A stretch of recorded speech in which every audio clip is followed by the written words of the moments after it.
120۔ ابن کثیر یہ بات لکھتے ہیں جن کا سن انتقال 774 ہجری ہے، آج سے تقریباً 700 سال قبل آپ نے یہ کتاب لکھی۔ الکامل فی التاریخ، دوسری جلد، صفحہ نمبر 246۔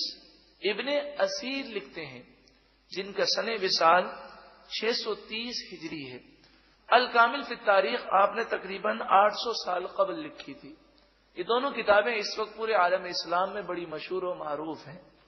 اس پر لکھتے ہیں مسیلمہ کذاب سے صحابہ کرام نے جب جہاد کیا اور مسیلمہ کذاب کے ساتھ 60,000 کا لشکر تھا، مسلمانوں کی تعداد بہت کم تھی، اور ایک وقت وہ آیا کہ محسوس ہوتا تھا کہ اب شکست کھا جائیں گے۔ اس موقع پر حضرت خالد بن ولید رضی اللہ تعالیٰ عنہ سپہ سالار ہیں، صدیق اکبر کا دور خلافت ہے، حضور کے وصال کے بعد کا واقعہ ہے، اور مدینے سے سینکڑوں میل دور پر ہیں، فاصلے پر ہیں۔ اس جنگ کا نام ہے جنگ یمامہ۔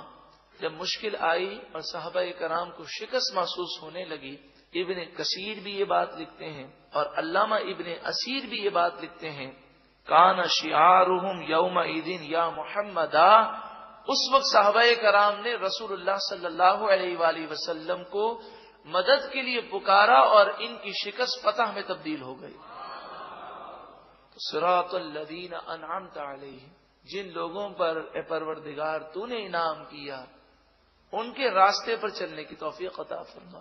تو صحابہ کرام کا اگر عمل دیکھنا چاہیں، حضور سے انہیں کیا محبت تھی، وہ حضور کی کیسے تعظیم کرتے تھے، تو آپ یہ کتاب کا نام نوٹ کر لیں، ذکر جمیل، حضرت علامہ مولانا شفیع اوکاڑوی رحمت اللہ تعالی علیہ کی کتاب ہے ذکر جمیل۔ صحابہ کرام کی محبت کا بھی ذکر ہے اور حضور کے معجزات کا بھی ذکر ہے، حضور کی شان بھی ہے، حضور کی طاقت جو اللہ نے آپ کو عطا فرمائی اس کا ذکر بھی ہے۔ اور مختصر پڑھنا چاہیں تو منہ مبارک شریف کی برکتیں، اس عنوان سے آپ کتاب حاصل کر لیجئے۔ مفتی غلام غوث بغدادی دامت برکاتہم العالیہ کی لکھی ہوئی تالیف ہے۔ اس میں صحابہ کرام کو تبرکات سے جو عقیدت تھی اور خصوصاً حضور صلی اللہ علیہ وآلہ وسلم کے منہ مبارک سے اس عقیدت کا بیان ہے۔